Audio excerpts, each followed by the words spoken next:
1 मई है। आज से 112 साल पहले 3 मई 1913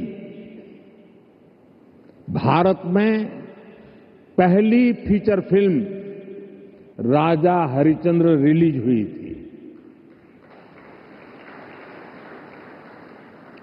इसके निर्माता दादा साहब फाल्के जी थे और कल ही उनकी जन्म जयंती थी। बीती 1 सदी में भारतीय सिनेमा ने भारत को दुनिया के कोने कोने में ले जाने में सफलता पाई है।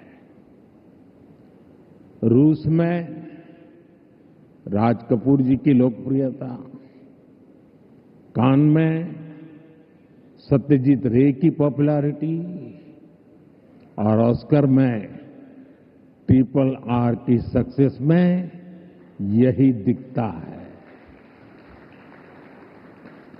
गुरुदत्त की सिनेमैटिक पोएट्री हो या फिर ऋत्विक घटक का सोशल रिफ्लेक्शन, AR रहमान की धून हो या राजा मौली की महागाथा, हर कहानी भारतीय संस्कृति की आवाज बनकर दुनिया के करोड़ों लोगों के दिलों में उतरी है।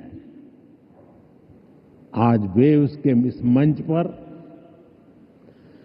हमने भारतीय सिनेमा के अनेक दिग्गजों को डाक टिकट के माध्यम से याद किया है। साथियों, बीते वर्षों में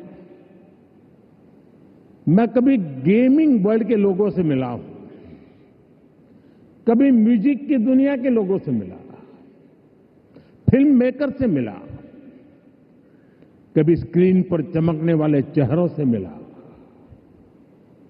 इन चर्चाओं में अक्सर भारत की क्रिएटिविटी, क्रिएटिव कैपेबिलिटी और ग्लोबल कोलैबोरेशन की बातें उठती थी। मैंने जब भी आप सभी क्रिएटिव वर्ल्ड के लोगों से मिला, आप लोगों से आइडिया लेता था, तो जो मुझे स्वयं भी इस विषय की गहराई में जाने का मौका मिला। फिर मैंने एक प्रयोग भी किया। 6-7 साल पहले जब महात्मा गांधी जी की 150वीं जयंती का अवसर आया, तो 150 देशों के गायक गायिकाओं को गांधी जी का प्रिय गीत वैष्णव भजन तो तेने कहिए, ये गाने के लिए मैंने प्रेरित किया। नरसिंह मेहता जी द्वारा रचित ये गीत 500-600 साल पुराना है, लेकिन गांधी 150 के समय दुनिया भर के आर्टिस्ट ने इसे गाया और इसका एक बहुत बड़ा इम्पैक्ट हुआ। दुनिया एक साथ आई। यहां भी कई लोग बैठे जिन्होंने गांधी 150 के समय 2-2, 3-3 मिनट के अपने वीडियोज बनाए थे, गांधी जी के विचारों को आगे बढ़ाया था। भारत और दुनिया भर के क्रिएटिव वर्ल्ड की ताकत मिलकर क्या कमाल कर सकती है, इसकी एक झलक हम तब देख चुके हैं। आज उसी समय की कल्पना हकीकत बनकर वेव्स के रूप में जमीन पर उतरी है।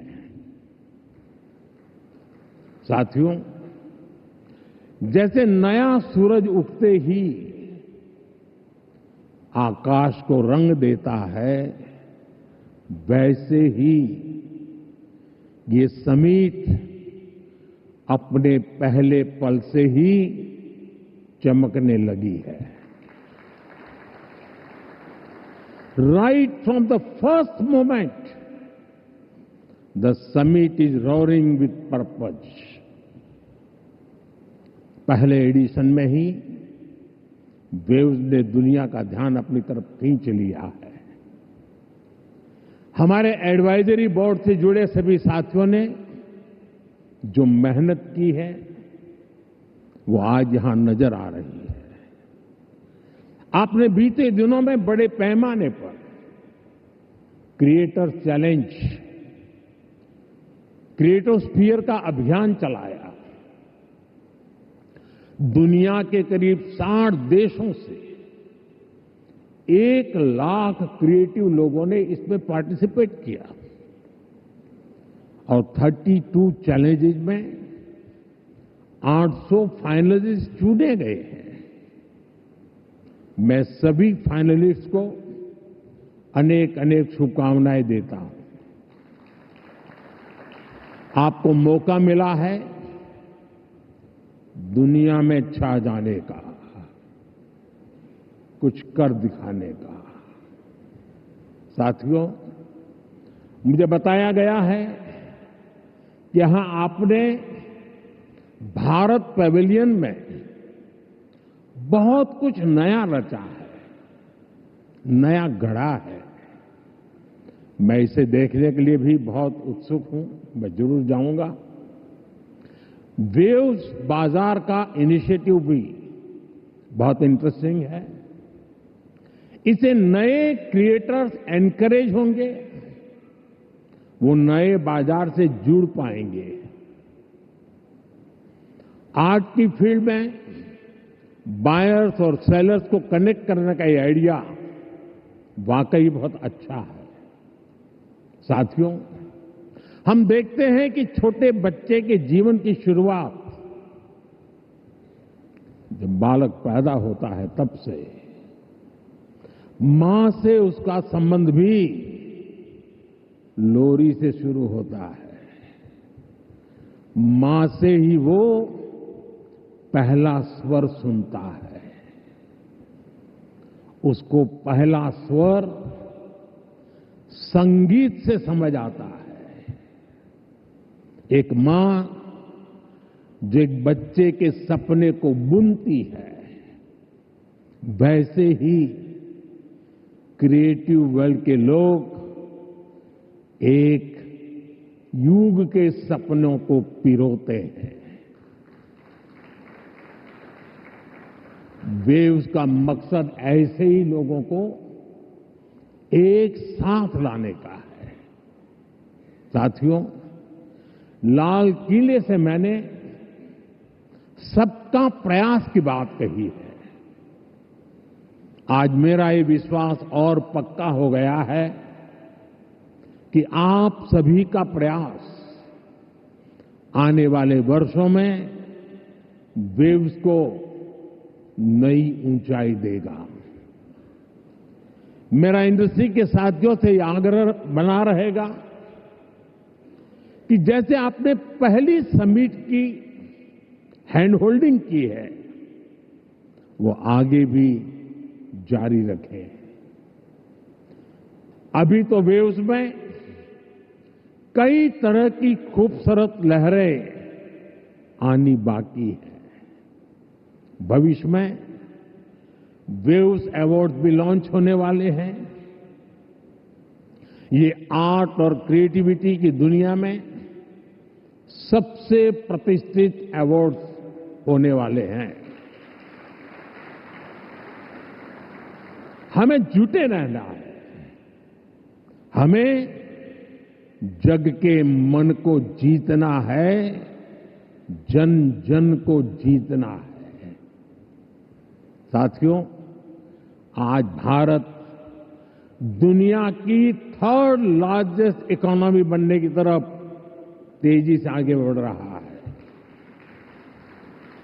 आज Bharat global fintech adoption rate में नंबर 1 है। दुनिया का 2nd लार्जेस्ट मोबाइल मैन्युफैक्चरर है। दुनिया का 3रे सबसे बड़ा स्टार्टअप इकोसिस्टम भारत में है। विकसित भारत की हमारी जर्नी तो अभी शुरू हुई है। भारत के पास इससे भी कहीं अधिक ऑफर करने के लिए है। भारत बिलियन प्लस आबादी के साथ साथ बिलियन प्लस स्टोरीज का भी देश है। 2000 साल पहले जब भरत मुनि ने नाट्यशास्त्र लिखा तो उसका संदेश था नाट्यम भावयति लोकम। इसका अर्थ है कला संसार को भावनाएं देती है, इमोशन देती है, फीलिंग्स देती है। सदियों पहले जब कालिदास ने अभिज्ञान शाकुंतलम, तब भारत ने क्लासिकल ड्रामा को एक नई दिशा दी। भारत की हर गली में कहानी है, हर पर्वत एक गीत है, हर नदी कुछ न कुछ गुनगुनाती है।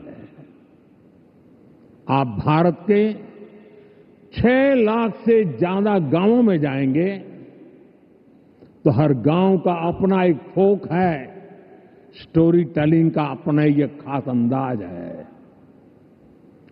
यहां अलग अलग समाजों ने लोक कथाओं के माध्यम से अपने इतिहास को अगली पीढ़ी तक पहुंचाया है।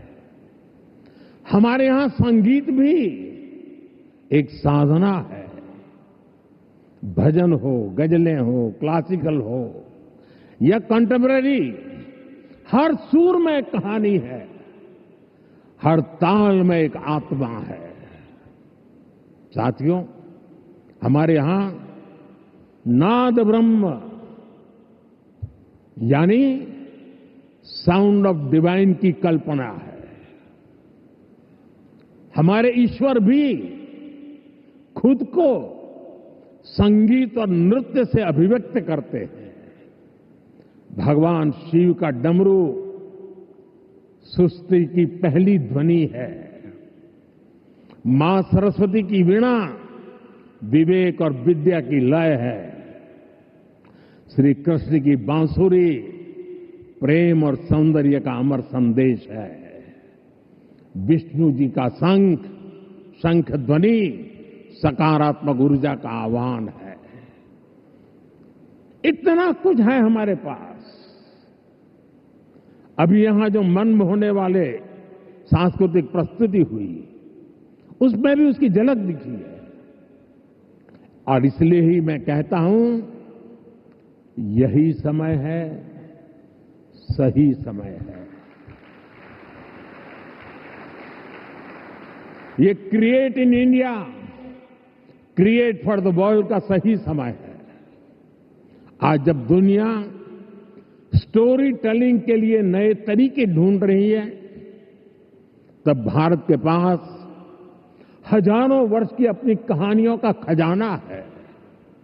और ये खजाना टाइमलेस है, थॉट प्रोवोकिंग है और ट्रूली ग्लोबल है। और ऐसा नहीं है इसमें कल्चर से जुड़े विषय ही हैं। इसमें विज्ञान की दुनिया है, स्पोर्ट्स हैं, शौर्य की कहानियां हैं, त्याग तपस्या की गाथाएं हैं। हमारी स्टोरीज में साइंस भी है, फिक्शन भी है, करेज है, ब्रेवरी है।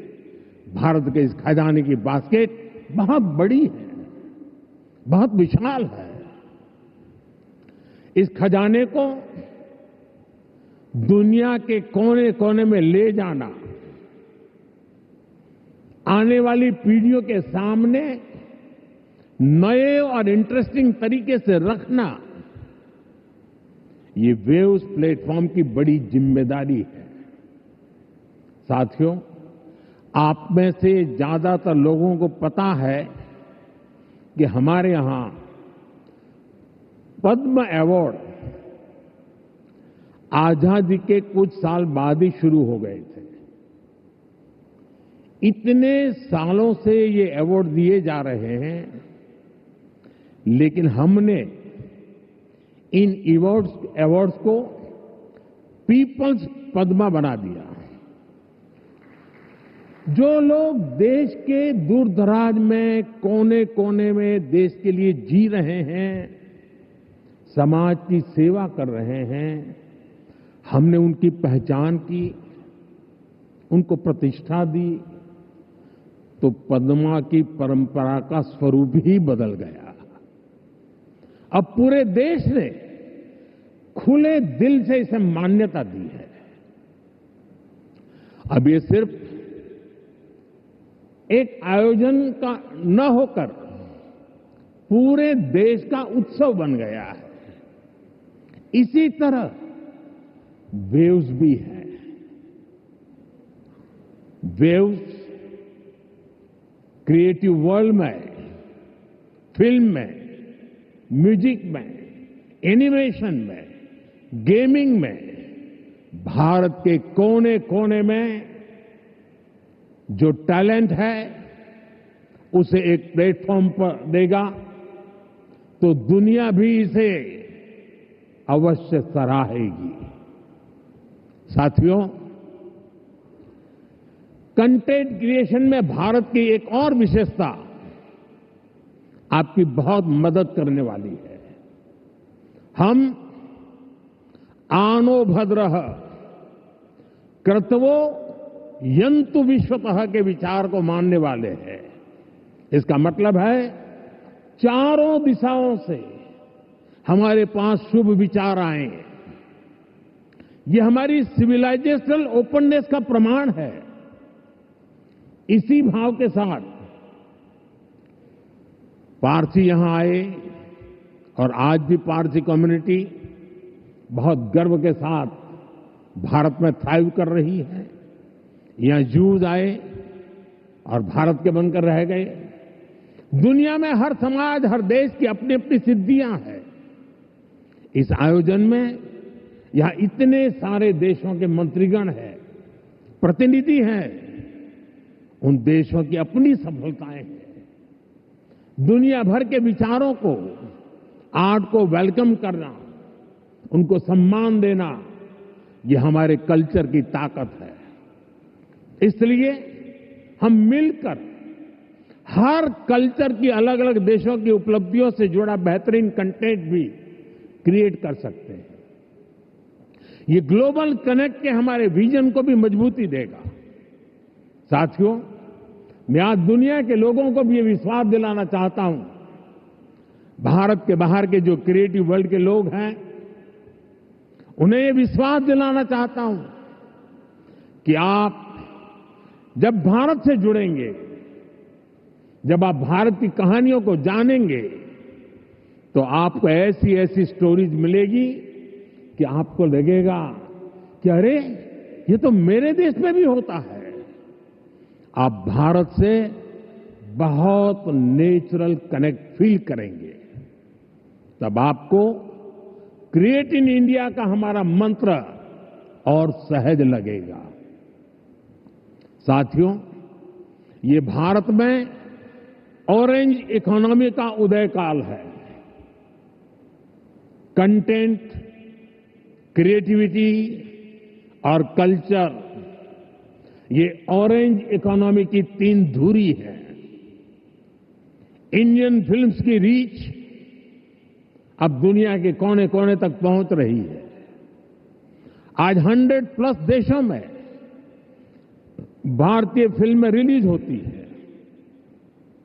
फॉरेन ऑडियंस भी अब इंडियन फिल्म को सिर्फ सरसरी तौर से देखता नहीं, बल्कि समझने की कोशिश करता है। इसलिए आज बड़ी संख्या में विदेशी दर्शक इंडियन कंटेंट को सबटाइटल्स के साथ देख रहे हैं। इंडिया में ओटीटी इंडस्ट्री ने पिछले कुछ सालों में 10x ग्रोथ दिखाई है। स्क्रीन साइज भले ही छोटा हो रहा हो, पर स्कोप इन्फिनिट है।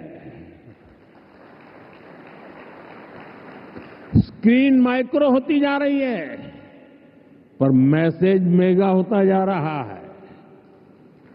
आजकल भारत का खाना विश्व की पसंद बनता जा रहा है। मुझे विश्वास है कि आने वाले दिनों में भारत का गाना भी विश्व की पहचान बनेगा।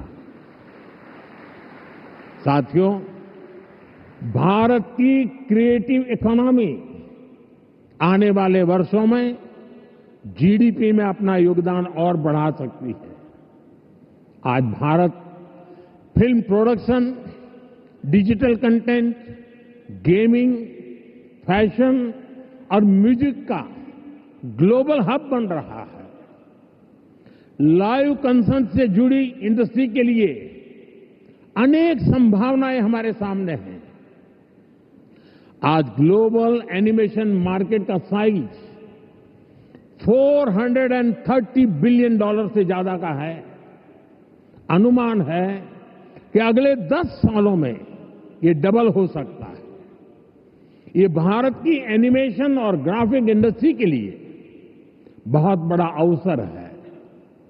साथियों, ऑरेंज इकोनॉमी के इस बूम में मैं वेव्स के इस मंच से देश के हर युवा क्रिएटर से कहूंगा, आप चाहे गुवाहाटी के म्यूजिशियन हो, कोची के पॉडकास्टर हो, बेंगलुरु में गेम डिजाइन कर रहे हो या पंजाब में फिल्म बना रहे हैं, आप सभी भारत की इकोनॉमी में एक नई वेव ला रहे हैं। क्रिएटिविटी की वेव, एक ऐसी लहर जो आपकी मेहनत, आपका पैशन चला रहा है। और हमारी सरकार भी आपकी हर कोशिश में आपके साथ है।